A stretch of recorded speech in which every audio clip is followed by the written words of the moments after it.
Today we'll talk about gangs, so-called schemes, and serial maniacs of Belarus. There will be 5 stories, let's go. At the end of the 1990s, Belarus was going through a period of deep transformation. The economy was unstable, the political system was becoming increasingly authoritarian, and the security forces were gaining more and more power. Something about this feels familiar. One way or another, in this atmosphere of uncertainty and fear, a gang emerged that would later become a symbol of the merging of crime with state institutions. Even official sources say that this group committed dozens of robberies, as well as kidnappings and murders, acting with cold calculation and exceptional professionalism. We are talking about an organized criminal group led by Valery Ihnatovych, which is generally known by his surname, the Ihnatovych Gang. Valery Ihnatovych is a former fighter of the elite Ministry of Internal Affairs unit Almaz. This fighter had access to methods of communication and working with people, let's say, that civilians couldn't even imagine. To clarify, Almaz is more than just a special forces unit. It's a unit created to fight terrorism and eliminate especially dangerous criminals. Its fighters underwent tough training, including knife fighting techniques, psychological pressure, and silent elimination of targets. People like this made up Ihnatovych's gang. They acted quickly, precisely, and ruthlessly. Ihnatovych himself is quite a mysterious figure. These fragments of his early biography that are publicly available don't reveal anything about him. Even the year of birth of this person is usually given as approximate, sometime in the 70s. It's known that he fought in Chechnya, but even here, things aren't so simple. According to some sources, Ihnatovych deserted from the Belarusian security forces and joined the enemy side. And this is one of the key moments in his biography, which will later be directly linked to the most high-profile case that Ihnatovych is involved in. Let's go step by step. Valery Ihnatovych knew how to disappear. After serving in Almaz, he didn't just disappear from sight, he vanished completely. There's no other way to put it. He couldn't adapt to ordinary civilian life, or maybe he just didn't really want to. Instead, Ihnatovych started putting together a team to run a business.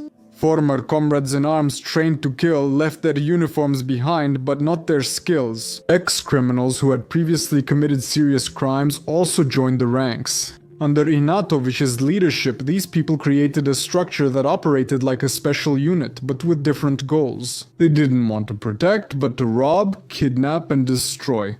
The investigation found Ihnatovych was the organization's mastermind. He knew how to plan operations, avoid surveillance, and ensure people kept quiet or not. His fighters attacked entrepreneurs, kidnapped people, and demanded ransom. Victims included taxi drivers, businessmen, and ordinary citizens caught in their path. But the scariest thing is not the methods, but the motivation. They didn't just want money. Members of the Ihnatovych gang sought control, power, and a sense of impunity. In their actions, the criminals demonstrated a high level of preparation, used silencers, operated with gloves, and killed in deserted places. For example, in forests or on highways. Eventually, regular murders no longer satisfied them. Victims began to be found with signs of torture and stab wounds, with their hands tied. And these were no longer just crimes, this was a demonstration of power. A warning to anyone who spoke out or opposed them. Ihnatovych and his men spared no one. And these are not empty words. Let me give you the most striking example. It will help you understand how little humanity was left in these beasts. So, June 2000.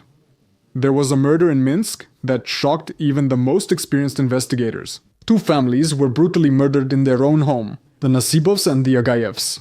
5 people, including a 5-year-old child. And when I say murder, I think you can't even imagine what happened in that apartment. Alkan Nasibov received 4 stab wounds to the back. His wife's throat was slit, and they left her to die with an open cranial injury. The woman was hit on the head with some heavy object. And their daughter Layla died from 9 stab wounds to the back.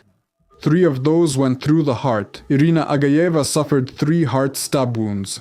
Her brother Shamil was strangled with a garrote, but before that he was stabbed at least 13 times. And they also cut off his right hand. Forensic experts found signs of torture on the bodies of the victims. Cuts, abrasions, and signs of being tied up. But the most terrifying thing is the method of killing. The knife didn't just penetrate, it was twisted inside the wound. Such a technique, a twisting stab, causes severe pain shock and almost certain death. Moreover, it makes it impossible to identify the weapon that, at the owner's hand, caused death. This attack technique is taught exclusively in special forces units. According to the investigation, the motive for this brutal attack was robbery. The perpetrators allegedly wanted to steal valuables from the apartment, but why torture the victims? It would have been easier to quickly deal with those who were present in the apartment, take what they wanted and run away. Or not come at all when there were 5 people inside, including a child. Given that explanation of motivation, it's no surprise other theories emerged which journalists from several outlets tried to verify in their investigations. For example, in June 2001, the Belarusian business newspaper reported this. In the local Azerbaijani diaspora, there are rumors that the family was most likely killed by mistake. The real target of criminal interest could have been a guest of the house, a relative of one of the top officials of Azerbaijan. The guest left just a day before the murder. But again, what would be the point for Ihnatovych and his people to stage such a bloody massacre with torture on top of it? Maybe they were trying to show what could happen to those who are targeted by them. After all, the attackers didn't act only on their own initiative. They also carried out orders. Ultimately, according to one account, the most high-profile incident linked to Ihnatovych's crimes was this type of contract job. So what is this about? The contract involving Ihnatovych, the year journalist Dmytro Zavadskyi, disappeared. He was heading to Minsk 2 airport to meet a colleague, but he never made it to the terminal. His car was found in the parking lot with the doors open and his belongings inside. The surveillance cameras weren't working, there were no witnesses, and there were no signs of a struggle either. This disappearance immediately became high profile because Zavadskyi was not just a journalist, he was someone who, let's say, knew too much. Remember at the start of the story when I mentioned an important detail in Ihnatovych's biography related to Chechnya? So, in 1999, a report aired on Obshchestvenoye Rossiyskoye Televidenie television channel in which Zavadskyi claimed that Valery Ihnatovych was a former Belarusian Special Forces soldier who fought on the side of the Chechen militants. According to him, Ihnatovych deserted from Almaz and joined the enemy. This report became a sensation, but according to the investigation, it also became a personal sentence for the journalist himself. There is an official version. According to it, Ihnatovych took the report as an insult and a threat. He allegedly held a grudge and sought revenge. Together with his accomplices, the perpetrator kidnapped the journalist, took him to the forest, where he was tortured and then killed. By the way, the body was never found. No confirmation or evidence, just testimonies from the investigation. Following Dmytro Zavadskyi's disappearance, Belarusian authorities began a separate large-scale investigation. Law enforcement responded quickly due to public and international pressure. Within a few weeks, the first suspects were detained. Former Ministry of Internal Affairs employees connected to Valery Ihnatovych. Ihnatovych was arrested in Moscow and extradited to Belarus. The investigation lasted several months. The prosecution's main evidence was other detainees' testimony, some of whom later claimed they were pressured and tortured during interrogations. The trial was held behind closed doors, which is not surprising. Journalists were not allowed in, the case materials are classified. This only fueled rumors about whether Ihnatovych was truly guilty. Maybe he was used as a convenient scapegoat, or maybe what he did is even more terrifying than it might seem. Human rights activists and journalists have often challenged the objectivity of law enforcement agencies. They cited the lack of a body, conflicting testimonies, and the process's closed nature. But under the Belarusian justice system, these questions remained unanswered. That's what happened in the case of Zavadskyi as well. It was closed but with a number of gaps. In 2002, Valery Ihnatovych received a life sentence and several others were also convicted.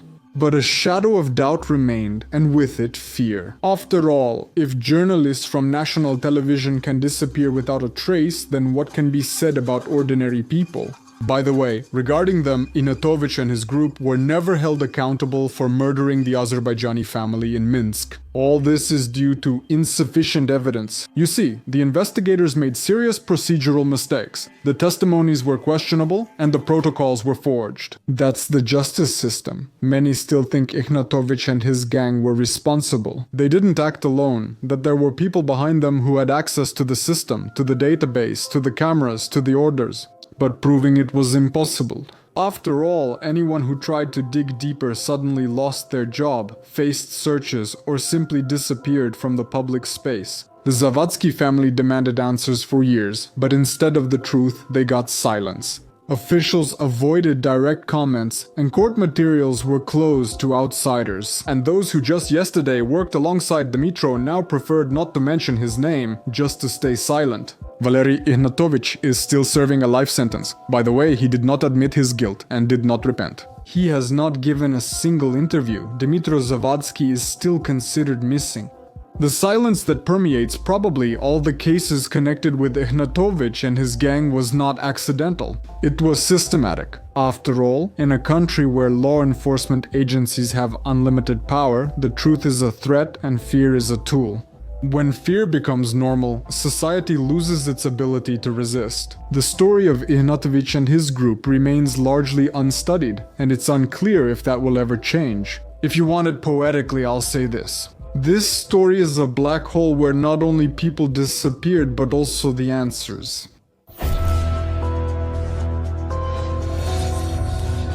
On July 2nd, 1990, right in broad daylight in the city of Svitlogorsk, 13-year-old Sasha Alyseyko disappeared.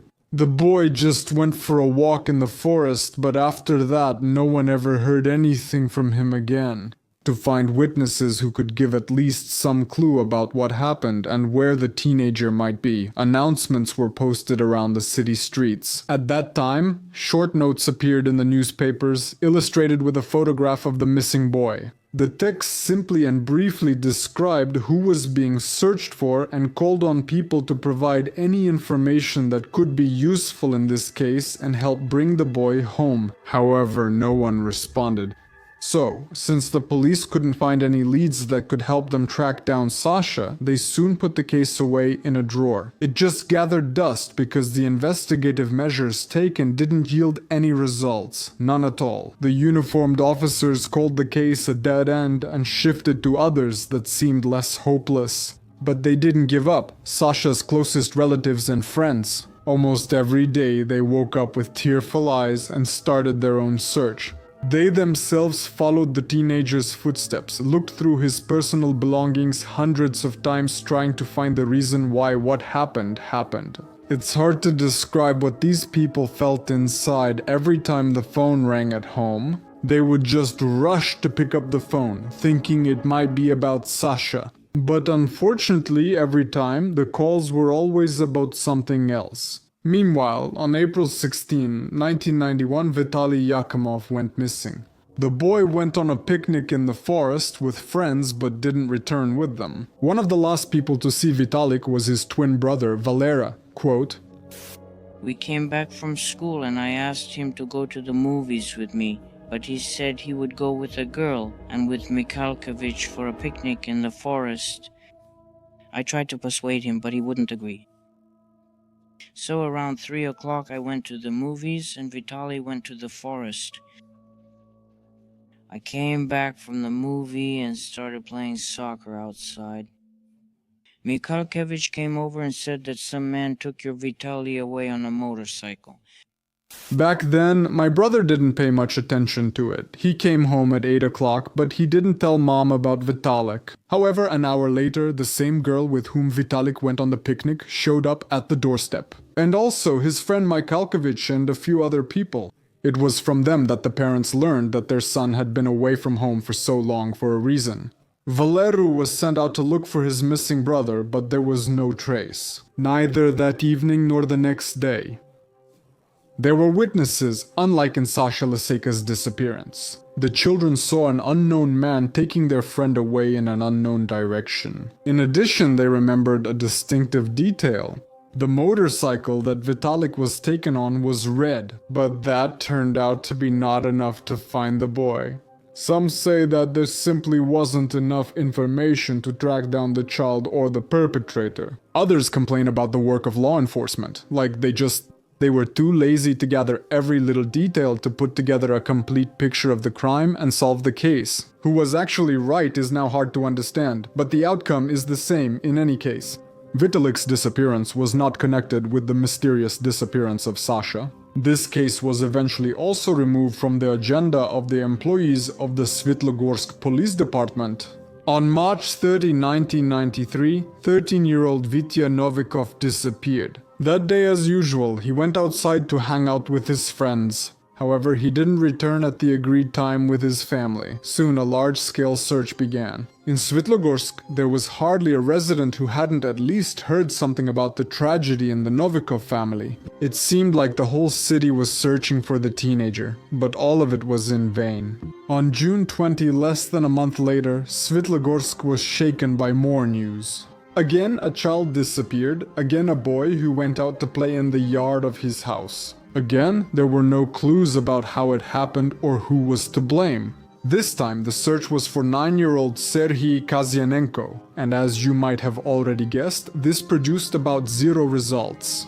Since the police couldn't show any results or give clear answers to even the simplest questions, the residents of Svitlogorsk started thinking for themselves about what was going on. A common theory involved malicious intent and the actions of the White Brotherhood. It's a kind of religious sect that emerged in the 90s. Its followers believed that the world would end in 1993, and the epicenter would be Kiev. So, the Svitlogorzi thought that members of the Brotherhood were kidnapping children for some of their own rituals. Or, as the townspeople believed, the kidnappings were done by what they called gypsies. They still say that now, but whether it's true is another matter. The gypsies sold children. Times shape the stories people tell. But now, please, no xenophobia in the comments. There was also a version about a maniac who kidnaps boys and then kills them.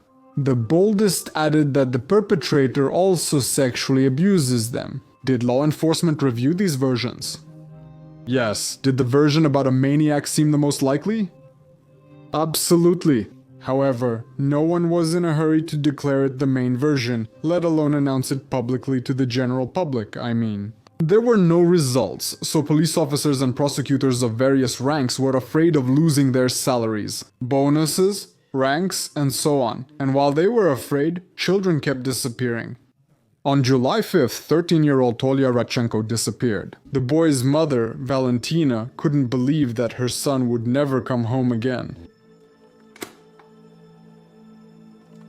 In the morning, I got ready for work while Tolia slept. I never saw him again. I got home from work and he was gone. It was already night. We began searching for him. He planned to go fishing tomorrow. He had prepared his fishing rods and bait. The teenager's father, Anatoly, later explained the shocking disappearance. The family was very upset by claims that their son had left home by choice. He was very responsible. I knew he wouldn't just leave home for no reason. The family had strong relationships. He was the 5th person to disappear in Svitlogorsk. We searched all over Belarus.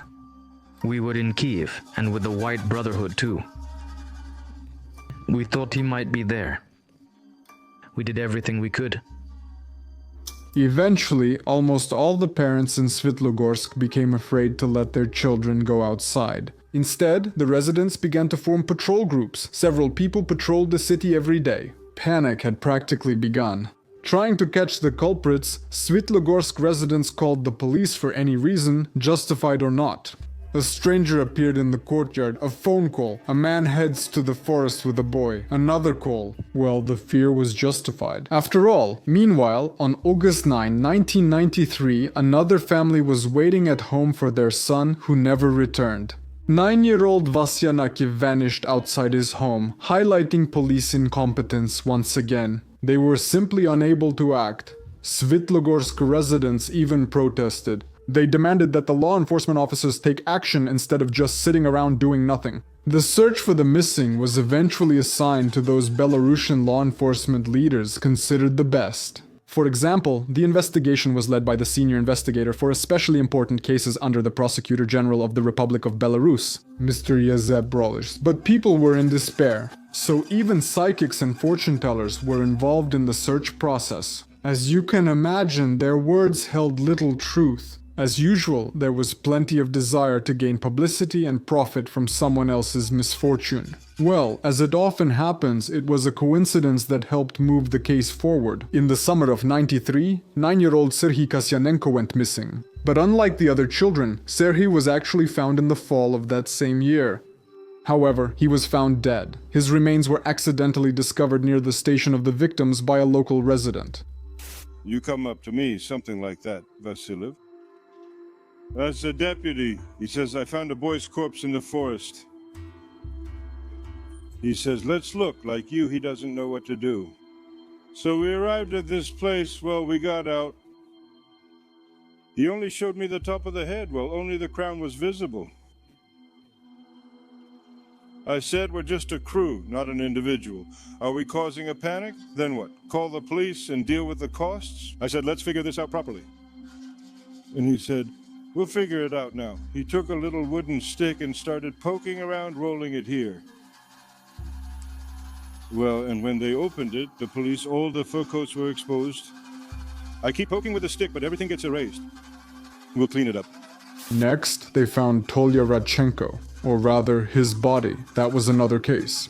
A hunter came across the place where the body was lying. The hope that the other missing children were alive was fading away. But even the bodies that were found didn't help the police get on the trail of the perpetrator. But it was another incident that eventually led them to him. On the night of April 24, 1994, the criminal was apprehended in Belarus. He attempted to steal 170 liters of diesel from a bus. This theft was attempted by a 25-year-old resident of Svitlogorsk named Ihor Miriyenkov.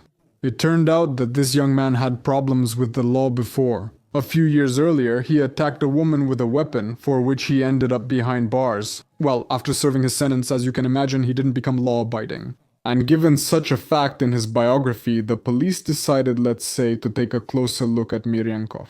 They studied where the young man lived, traveled, and who he communicated with. Here's what they found. In prison, where he was sent for his first crime, Miriyenkov behaved well, and according to the rules and regulations at the time, he had the right to leave the correctional facility. The criminal allegedly visited his mother for 3 days occasionally, but here's an important detail. The dates of his visits coincided with the dates when children went missing. In addition, Miriyenkov had a motorcycle. Let me remind you that the witnesses to Sasha Aliseyko's abduction immediately stated that the man who took their friend away in an unknown direction was riding a red Jawa. At that time, one of the arguments in favor of Miriyenkov being the maniac was also his sexual orientation. People who were in prison with the criminal stated that Miriyenkov is gay. It's important to note there's no equivalence between gay people and pedophiles. They are absolutely not the same. Miriyenkov began facing questions about more than just the theft of 170 liters of fuel. I don't know. Whether it was because he realized he couldn't hide anymore or for some other reason, Miriyenkov confessed to everything. I declare that over the course of several years, from the city of Svitlogorsk, I kidnapped them, teenagers, with the intention of violence and subsequent murder. These words were recorded in May of '94, and already in July of the same year, Vasya's body was found. The perpetrator himself led law enforcement officers to that spot. He buried the corpse near where he had previously hidden Tolya Radchenko's body underground. The investigation took nearly a year. Several times, law enforcement officers went to the locations where, according to the maniac, the bodies were supposed to be. Specifically Sasha Alexeyka and Vitaly Yakimov, but no results. Vitalik's body was never found. And as of today, the search has already been stopped for more than a year. During the investigation and trial, it was possible to shed light on how the maniac lured his victims into a trap. And what he did with them afterwards, despite the fact that the criminal looked extremely unremarkable, like you could walk past him and not even notice. He knew how to start a conversation the right way, like with Radchenko. The reason for the conversation was supposedly a broken car. The maniac left the car with its hood up where he waited for a potential victim. And when he saw Tolya, he started to act.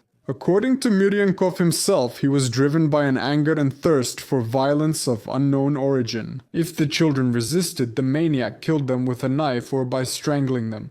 He was convinced that this way the victim would not report him. In addition, it turned out that there were more victims of Miriyenkov's actions than initially thought. The first two who fell into the hands of the monster suffered sexual abuse from him. However, the maniac didn't kill them, as he hadn't yet dared to take that final step. It turned out that the survivors had contacted the police. The victims said that they had been attacked by a criminal, and they described what he looked like. One of the surviving teenagers said in the police station office that the attacker spoke to him at the bus stop. Something like, "I want to spend the night in the forest, but I can't set up the tent by myself. Help me." The stranger, as the boy recalled, was short, had chestnut hair and a mustache. He looked about 25 years old, no more. He was wearing a shirt. He was riding a Jawa 350 motorcycle.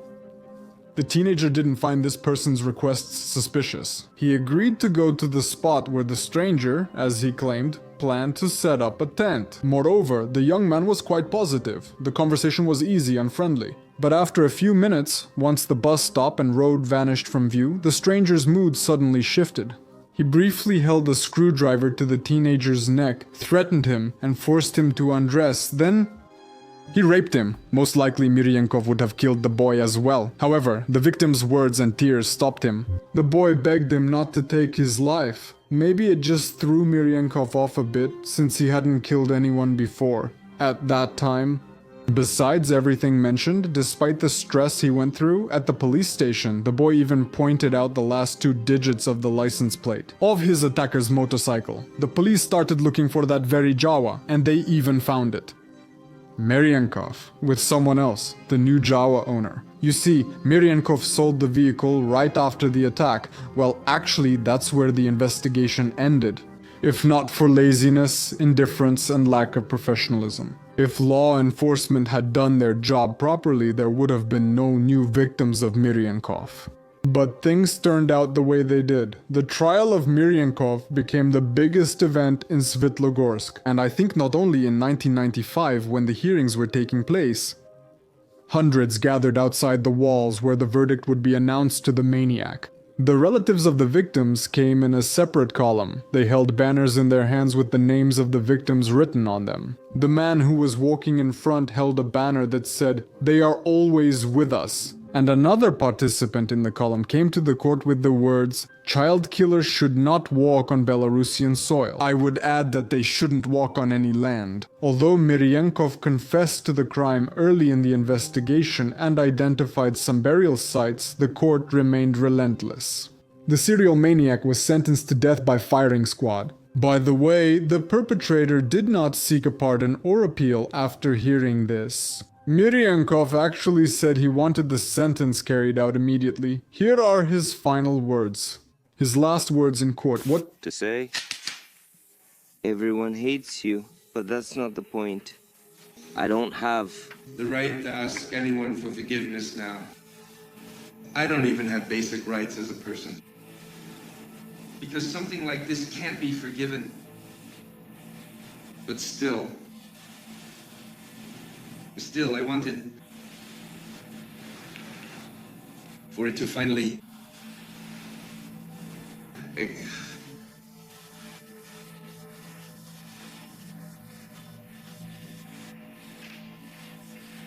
It's not fair to say that I'm not capable of something like that. I can't find the words or decide if I should even try. I'll just say one thing, I never expected it. For another verdict for us, like a death sentence. I myself know that I only hope for this, and I'll be honest, that's how it is. I hate it. I don't hate the life I lived in. Thank you. What else should I add? Practically nothing. Thank you. The court's verdict, namely execution by shooting, was met with applause from the victim's relatives. The criminal waited nearly a year for his last day, and on June 19th, 1996, the serial killer Ihor Miriyenkov was finally executed.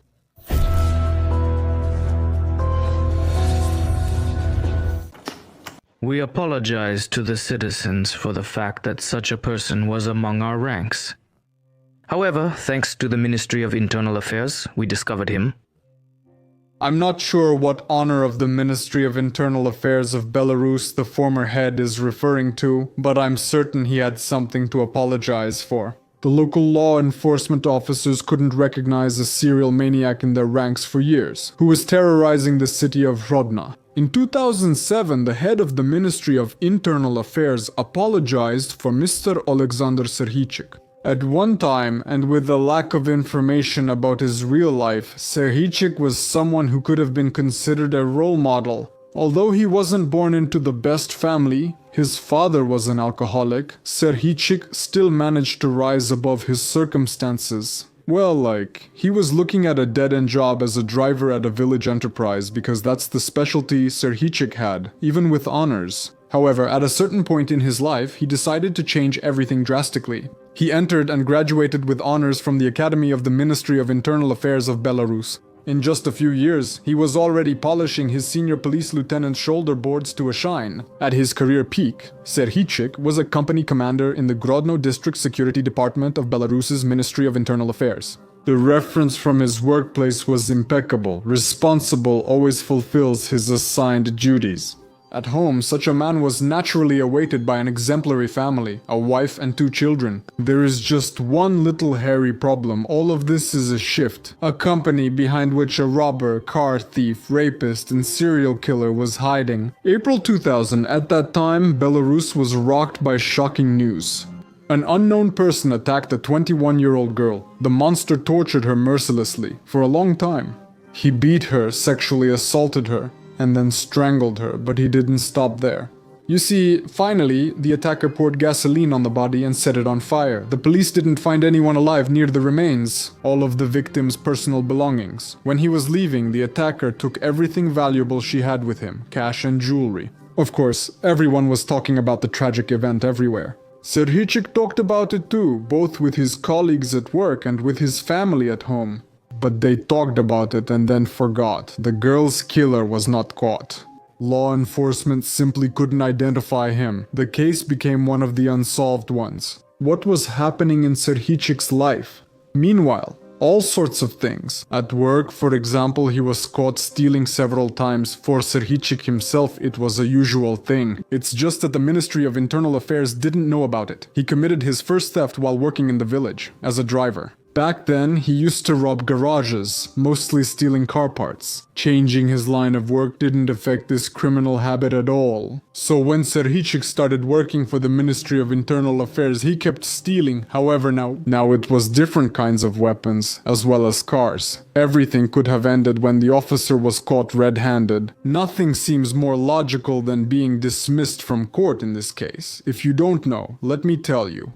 It's more logical to call them in for a talk, wag your finger at them, and let them go with a warning. Don't do that again, ever! At least that's what the management decided for Serhiychyk. They saw the thief as a promising employee. Clearly, thieves don't rest. He kept going. Later, it will turn out that in 14 years of such activity, he stole various property worth about $900,000. In the man's personal life, there were also some changes. Wives, children, that's good of course, or so he thought. But having a mistress on the side is even better. In 2000, this role was taken by 31-year-old Svitlana Pirska.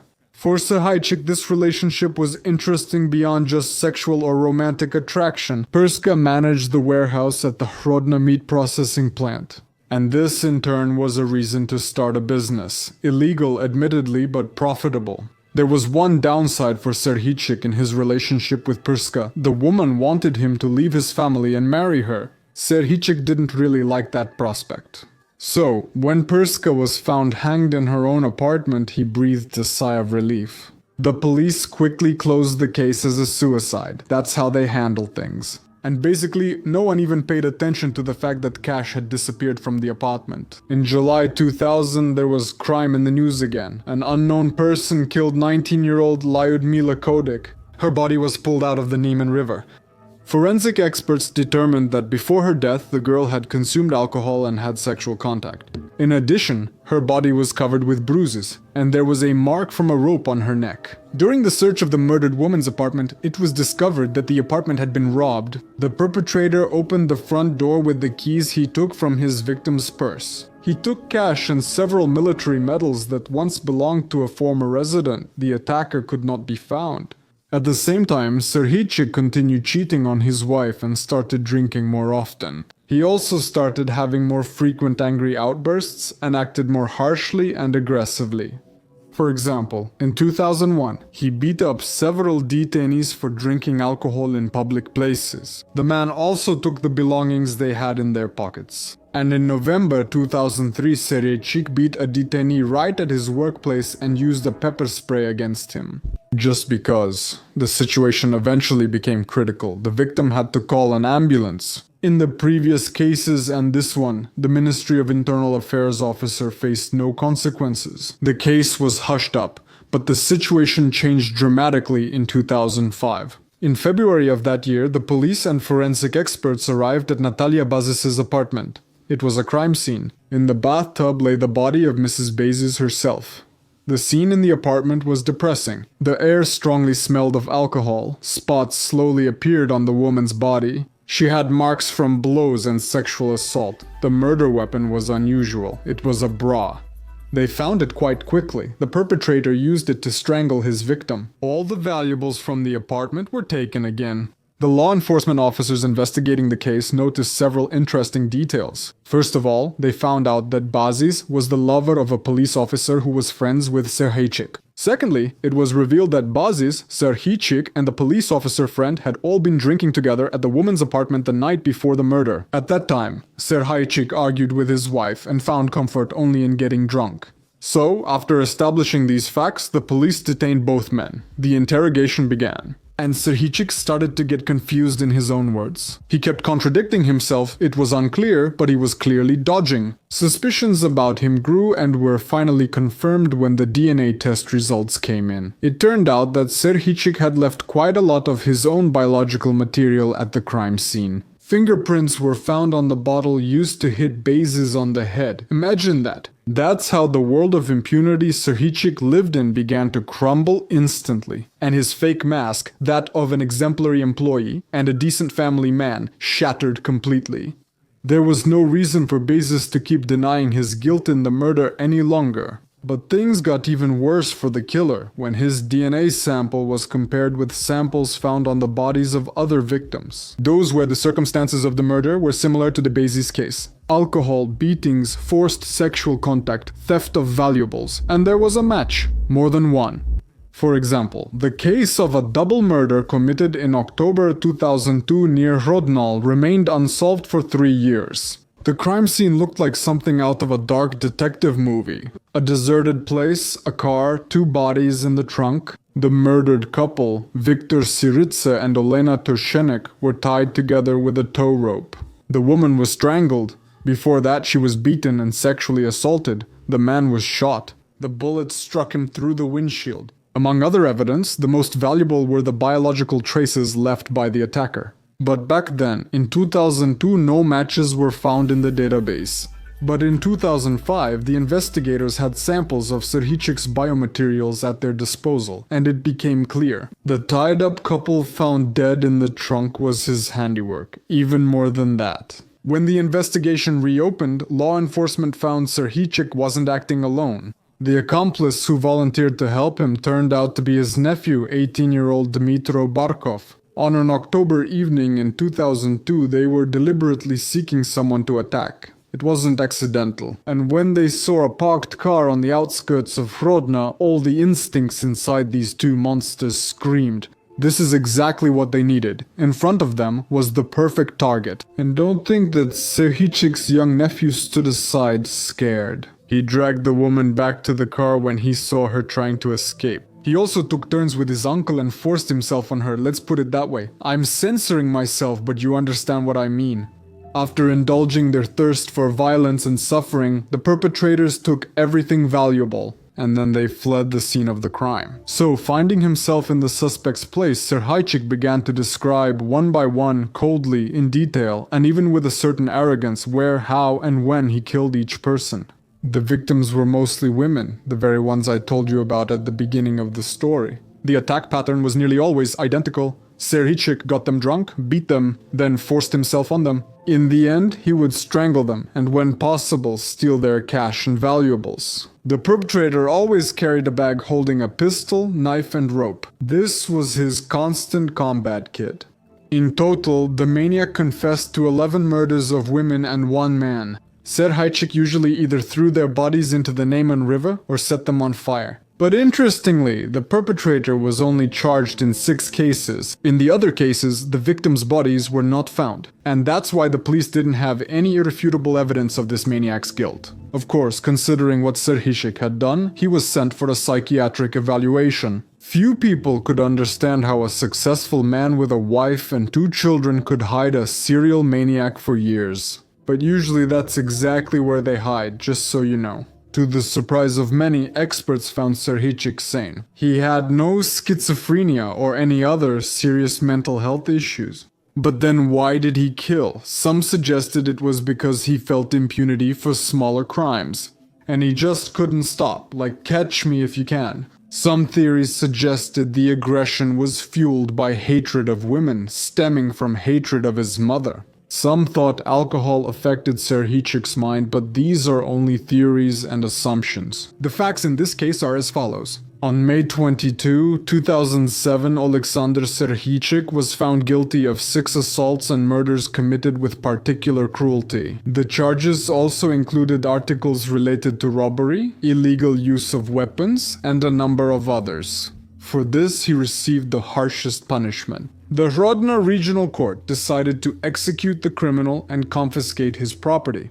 On November 26, 2007, the serial maniac was shot in the Minsk detention center.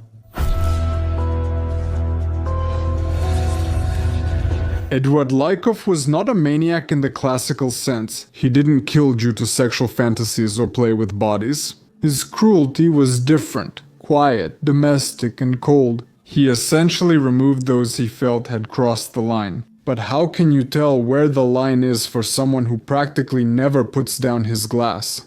Lykov, at first glance, is an ordinary person, just a stooped, quiet man who started to look older than his age. And it happened pretty quickly. You can often see people like that in line for vodka. But as it turned out, behind this gray appearance was hiding a real executioner, aggressive and absolutely merciless. Lykov was never an exemplary citizen of Belarus. He often complained about his tough childhood, poverty, and injustice.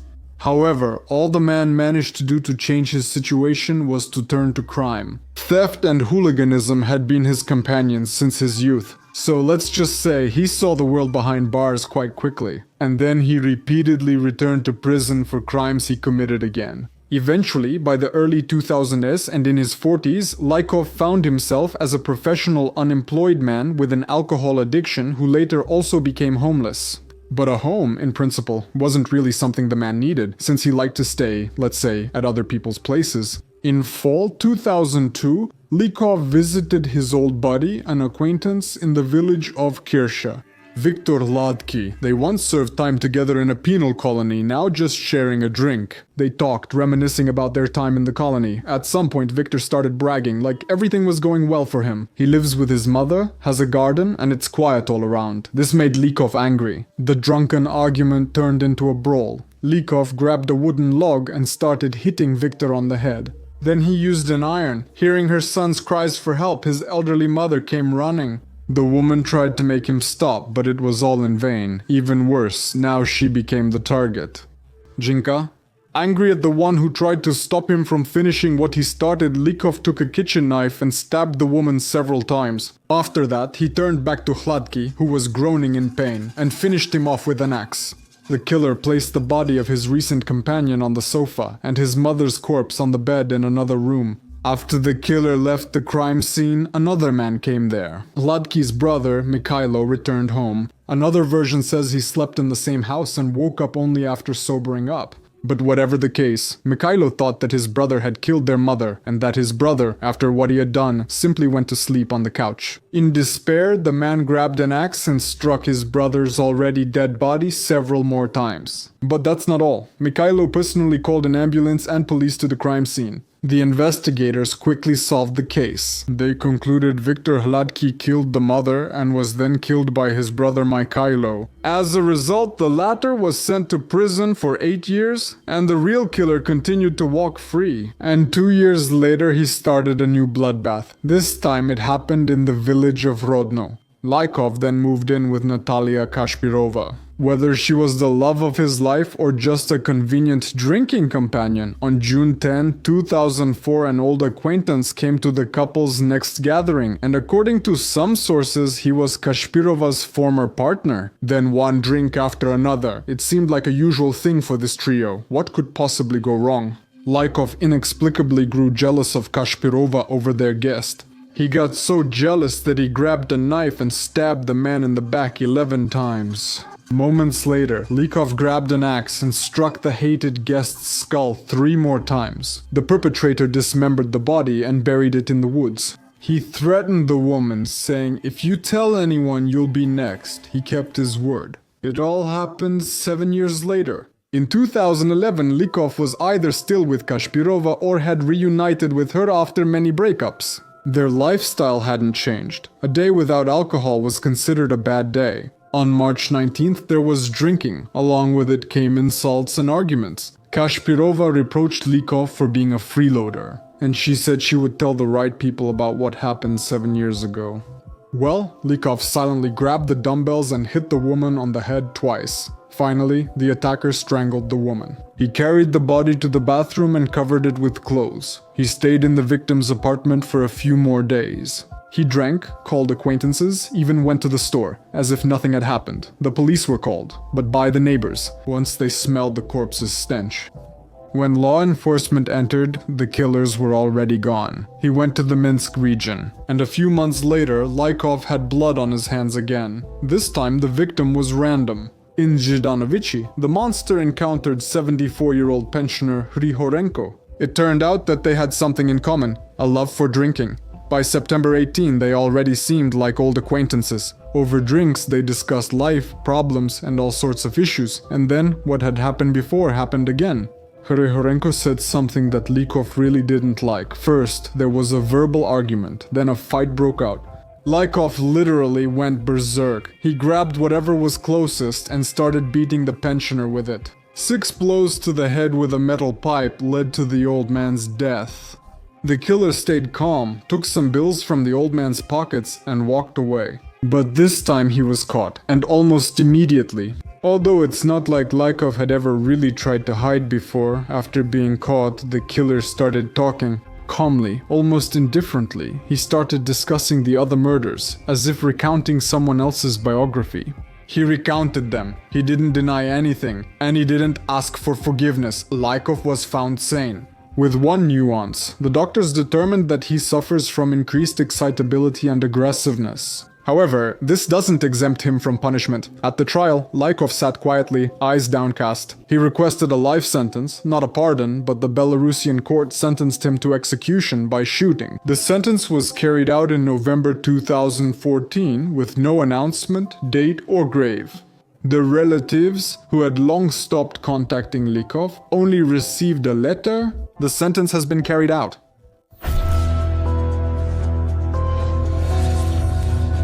In the Soviet Belarusian town of Vityapsk, among the grey concrete buildings and overgrown parks, for many years the shadow of true horror wandered in secret. People had heard about it, suspected it, and were even afraid to say it out loud. But no one could imagine that the killer who caused panic in several regions actually walked past them every day. With a briefcase in his hand and a polite greeting, his name was Mykhasevych. By day, a model party worker member and father, and at night, a maniac who took the lives of more than 35 women. At least, some estimates say over 40. This monster's story began in Ist village, Vityapshkina, Mykhasevych didn't stand out for either a sharp mind or cruelty since childhood, but something else was growing inside him. Troubling introversion, resentment toward the laughing girls, and deep loneliness. In his youth he served in the Navy, but soon he was discharged due to health problems. After coming home, he married, attended technical school, earned a qualification, and became a driver. Everything seemed to be going well at first, but behind the outward well-being, there was a dark emptiness that he couldn't fill with anything. Up to a certain point. The first crime dated 1971. At that time, Mykhasevych was going through a personal crisis. He wasn't accepted into the institute. There were arguments at home. His partner left him. He even thought about ending his own life. He had already grabbed a rope and really intended to use it. But when Mykhasevych saw a lonely girl on the road that evening, something changed. 19-year-old Lyudmila Androlova was returning home after a night out. She suspected nothing. Mykhasevych came up and offered to walk her home. That was the moment when everything broke. Instead of ending his own life, he chose to end someone else's life. What was supposed to be the end of his own life turned into the beginning of a bloody path and the deaths of dozens of other people. As Mykhasevych later confessed, a verdict sounded in his head. Why should I choke myself because of a woman? I'd rather strangle one myself. His anger, hurt pride, and need for revenge led to a terrible act. He took Lyudmila by force, then strangled her. Later, self-strangulation became his usual method of killing. The monster left the girl's body exposed and made no attempt to hide it. The body was discovered on May 16th. The village where this happened was shaken with anxiety, but people still held on to hope. The killer would soon be caught and pay for his crimes while the villagers would continue their lives. A peaceful life. However, the investigation went down the wrong path. An innocent young man was accused of the crime and sentenced to 10 years in a penal colony. Meanwhile, the real killer vanished without a trace, returning calmly to his normal life. Later, psychologists explained this first crime as a shift in which suicidal energy turned into violence. That is, instead of taking his own life, Mykhasevych directed his hatred outward, halfway. Just a random woman. The first act gave him a sense of control, a release, a way to get rid of his own weakness. He admitted it himself. When he was strangling, he drew strength from women through his hands. From then on, Mykhasevych killed frequently, in various locations and ways. By day he was a gentle family man, by night a calm, methodical predator. The crimes weren't emotional outbursts. It was a deliberate game of hide and seek with the investigation. For almost 15 years he remained elusive, disappearing after each murder without leaving a single trace. Mykhasevich's victims were women, lonely, tired, defenseless. Not prostitutes or criminals, just ordinary working women. Students, saleswomen, teachers who were simply coming home late from work. Mykhasevych didn't choose his victims based on appearance. He always acted according to the situation. He looked for the one who seemed the most vulnerable. Later, he would say this himself. I didn't have a type, I just saw that she was alone. And I thought, now or never. Mykhasevich's main tool for luring was a car. At first, these were official vehicles from Volunteer Society for Cooperation with the Army, Aviation and Fleet. That's the Voluntary Society for Assistance to the Army, Aviation and Navy. He worked there as an instructor. Later, he started luring victims using his own Zaporožets. It was red. That car became the symbol of his crimes. When driving up to a woman, he would offer her a ride home. His voice was gentle, his smile friendly. He really knew how to seem, well, like one of their own. After agreeing to the ride, the victim would find herself trapped. The car sped not home, but to an abandoned forest, field road, or deserted farm. And it was there that the main part of his ritual unfolded. Mostly, Mykhasevych strangled, as I already mentioned. This really was his main and almost unchanging method of killing. Scarves, belts, ropes, sometimes even just his own hands. That is, anything that allowed him to control death like that. In many cases, he used the victim's own belongings, their scarves or bags. Mykhasevych felt it was important to sense the moment when life leaves the body. That's what he said. When I was strangling, that was the moment when I was stronger than death. I controlled everything. Often before or right after the murder, Mykhasevych would force himself on the victim sexually. That is, in some cases, experts found evidence of necrophilia, although this was never officially reported in the Soviet press. Mykhasevych would search the women, taking their jewelry and sometimes even everyday items like a flashlight, powder compact, or cheap earrings. He brought some of them home as gifts for his wife. He told her these things were leftovers from training exercises, whatever that meant. The woman herself didn't want to go into details. Once he gave me a watch as a gift. He said he found it on the road. I didn't ask. Mykhasevych paid special attention to traces, or more precisely, to how to avoid leaving them. As an experienced mechanic driver, he knew how to avoid leaving fingerprints, tire tracks, and even how to eliminate evidence after taking a victim by force. He also used his knowledge of the area. Within dozens of kilometers of Vitebsk, he knew almost every forest path and abandoned building. This caution is what made the investigation get confused in their guesses. You see, these were serial murders. But at the same time, nothing indicated that it was the work of a single perpetrator, a single culprit. Towards the end of his, let's say, career, Mykhasevych even tried to enter the field of political games. Yes, after one of the murders in 1985. Investigators found a gag with an inscription in the victim's mouth. It's especially horrifying that Mykhasevych watched the search for himself. He read newspapers, analyzed the police's mistakes, and studied how to act more cautiously. Even more frightening, he began adapting to the so-called elusive strangler, a figure created by law enforcement. That's why he imitated letters from the Maniac and left notes to make the investigation even more seriously confused. Moreover, Mykhasevych was an active member of the volunteer patrol, meaning he helped catch himself while at the same time continuing to kill. In short, the investigation couldn't handle it. The law enforcement officers, while working on the case, seemed to be chasing not the truth, but a quick result, under pressure and fear. For example, during the interrogation of one of the wrongly convicted young men, investigator Mikhailo Zhavnirovich allowed himself to openly intimidate and had already made false entries in the protocol in advance. These methods, fear, physical pressure, falsification, led to 14 unjust verdicts. One of the convicted, by the way, was even lost. Another was given 12 years and 4 spent 10 years each in prison. After breaking under pressure, one investigator took his own life. These deaths are yet another bloody stain on the conscience of a system that cared more about reporting than about the truth. Meanwhile, Mykhasevych continued to live an ordinary life. His children played in the yard and neighbors invited him to gatherings. And no one even for a moment suspected that in one of the rooms of this modest house, plans for the next crime were being made at night. They only caught him in 1985, and that was thanks to a coincidence. One of the Maniac's letters aroused suspicion in the new investigator. He focused on the typewriting, font, and character arrangement. It turned out that the letter was typed on a typewriter from the enterprise where Mykhasevych worked. However, some say both the letters and the note were handwritten, and handwriting experts were able to prove that the author was the same person. A total of more than 556,000 samples were checked and only one match was found. Surprisingly, law enforcement officers expressed themselves quite poetically and clearly on this matter. Or just one, again, it's 100% unknown. One way or another, those who compiled the final KGB report on the Mykhasevych case said the following. The one who called for justice himself turned out to be the main killer.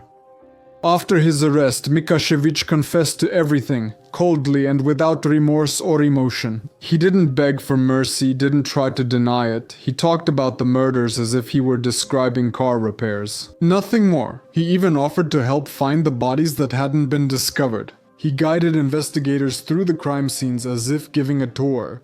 In 1987, the trial took place. Of course, the findings from the Serbian Institute's examination were presented at the trial. Their specialists had to determine whether Mykhasevych was sane. Here is a quote from the document.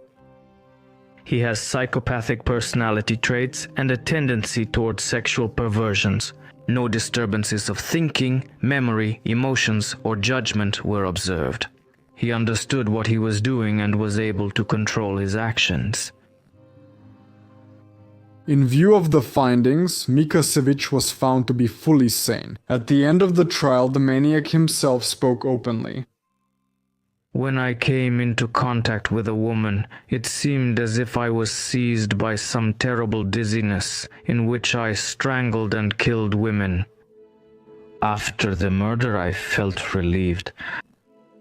Mykhasevych received the highest punishment, the death sentence. But even then, the same oppressive emptiness remained. The maniac did not repent. His last words were calm, almost indifferent, not like a person who had finally finished some kind of work.